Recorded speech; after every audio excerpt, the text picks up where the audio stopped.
Well, the last person to leave San Francisco, please turn out the lights. Hey, everybody, I'm Steve Green with Bill Whittle and Scott Ott, and this is Right Angle, brought to you by the members of BillWhittle.com. Folks, yet another report in the ongoing saga of the death of one of my favorite cities, maybe the most beautiful city in the world, that city by the bay, San Francisco. Local ABC affiliate there, ABC7, just did a report that residents are complaining that there's nothing to do, which is one of the reasons you live in a city, is there's all that stuff to do. But between the rising crime, thanks to their communist DA and other factors, thanks to the COVID restrictions and people working from home and not wanting to go back to the office, the financial district, one of the jewels of American real estate, is dark. Scott, I know I told you this on the Backstage show, which is just for our BillWhittle.com members, but you might be shocked twice to hear that the occupancy rate in downtown San Francisco for office space is 10%. 90% of the offices have nobody in them. Just a year and a half ago, San Francisco had the highest occupancy rate of any downtown area in the entire nation. Scott, this one just makes me sad. So maybe give me some comfort here. You generally have the positive point of view. Is there a comeback is there a turnaround from a depth so deep? Yeah, I mean, there is a turnaround, but it doesn't help San Francisco in the immediate future. There's going to be a long state of decay in that city until they come to the point where they wake up and say, hey, wait a minute, the world has fundamentally changed.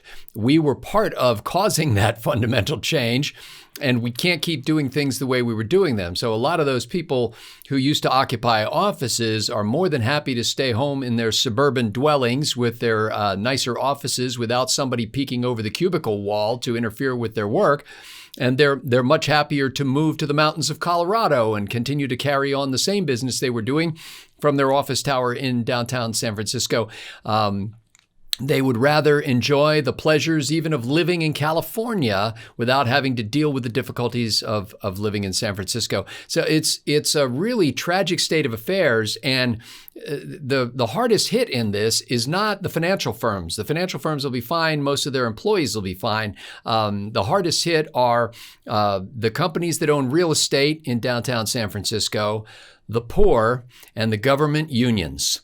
And these city-states that we call these Democratic-run cities have this whole infrastructure of government union employees who are completely reliant, as are the people who are on the public dole, who are part of the welfare state in that city, are completely reliant upon those fat cat capitalist pigs who come in and live in those high office towers typically and conduct their business and trade, whatever it is they do, electrons, across the internet internationally. And so if you don't have that, it's been said many times before, socialism and communism are utterly dependent upon a thriving free market capitalist superstructure. And if you lose that, and if the people move out, and all of a sudden those tax dollars are vanishing from the inner city core, then that whole social safety net collapses, as well as the ability to support the overemployment of government union workers. Bill, you're in Los Angeles, which I don't think is suffering quite as badly as San Francisco is, but you're very familiar with something that I call the California lifestyle tax. It's the higher taxes, it's the higher cost of living, the things that people are willing to pay in order to live in this beautiful state with this gorgeous, perfect Mediterranean climate. And California was always one of the most fun places to live. But now that the fun is drying up, people are voting with their feet and leaving San Francisco, or at least trying to. I want to share this story. This is from the same ABC7 report. There's a young newlywed couple, and I forgot to jot down their names here. But they were looking to get out of the city and somewhere else in the Bay Area. And they fell in love with this little home. But it turns out they couldn't afford to buy it because it sold for $400,000. That's $400,000 over the initial asking price. There were 85 other families trying to buy this one home in Alameda. Usually in a situation like this, when people are fleeing one place, it's good for the other places. But this isn't going to be so good for the rest of the Bay Area, is it?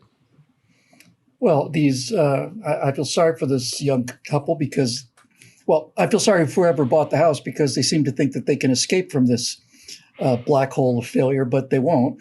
If the city tax revenues fall, as Scott said, then they'll start reaching out further and further into the suburbs, start taxing people to pay for San Francisco, even though they don't live in San Francisco anymore.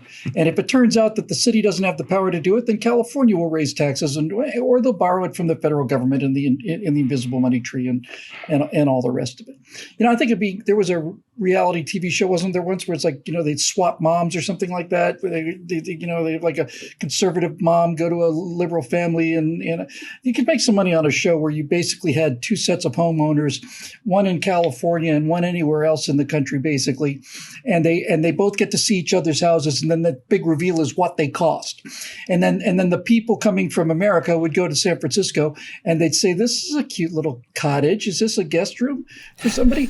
No, this costs $2.5 million. Yeah. What? And then they get to go to their place in Charlotte or in Georgia or something, and they see Tara, with the 40 acres and a pond and the columns and everything. And it's like, my God, how do you afford this? This is, our rent here is like $1,200, $1,300 a month. What?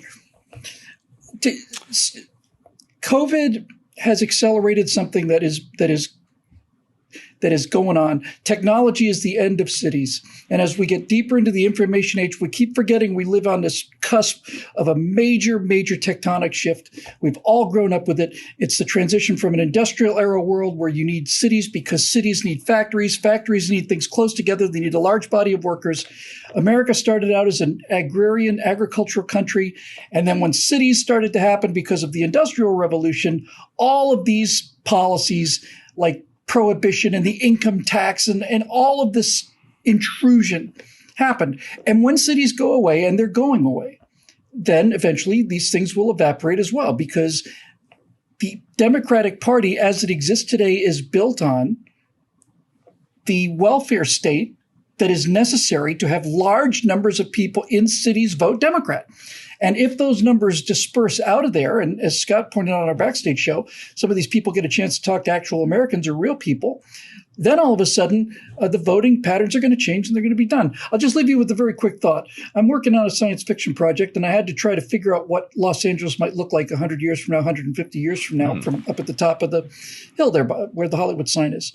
And I tried to figure it out, and I realized that the lazy answer is you'd have these kind of gleaming skyscrapers and stuff, and then you'd have kind of like suburbs around it. And I realized, no. At nighttime, 150 years from now, Los Angeles is going to look like a ring. It's going to be a ring of light, and the closer to the middle you get, the darker it gets, until finally you get to downtown when you see these 80-story skyscrapers, and all you can see are the individual lights of the fires that are burning inside the floor of each one of these office buildings that have been taken over by squatters. No electricity there. There's no law there. Just fires burning in the windows of a number of skyscrapers. And as you get further and further away, life gets a little more livable. And this is how things are happening. Yeah. This is how things are happening. America is dying from the cities inside and dying outward, and it couldn't happen to a country at a nicer time. It's going to be the salvation of us all, but it's going to get worse before it gets better. Yeah, indeed. I always thought that in the future, every city would look like the city in the greatest movie of all time, and I'm talking, of course, about Logan's Run. All I want to do is ride around in a pod, in a tube, from section to section of that glorious domed city. Yeah. Spandex jackets for everyone. All right. I used to live in San Francisco. I really did love that city once upon a time. And I worked in the financial district, and it is beautiful. I worked in a building. It was called Shackley Terrace at the time, but I think it's been sold and it's been renamed to something one building or whatever. I don't know. But it's this beautiful, shiny stainless steel and glass skyscraper, exactly the kind of thing you'd see in Logan's Run or in Bill's first vision for Los Angeles 2050 or whatever. And I loved working in that building. There's just one problem. You'd step off the bus in the morning, and here you are in some of the most expensive, fanciest real estate on the entire planet. And you'd step off the bus right in front of that gleaming skyscraper, and you would practically be smacked in the face with the stench of human urine. And that was back in the early mid-90s. That was 93, 94. And I could see the writing on the wall back then. I got out very quickly. I loved it, but I only spent 2 years there.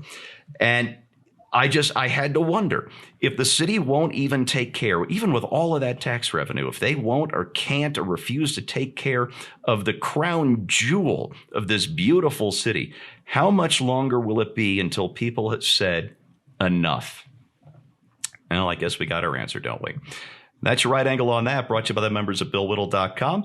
For Bill and Scott, I'm Steve Green. Thanks for watching. We'll see you next time.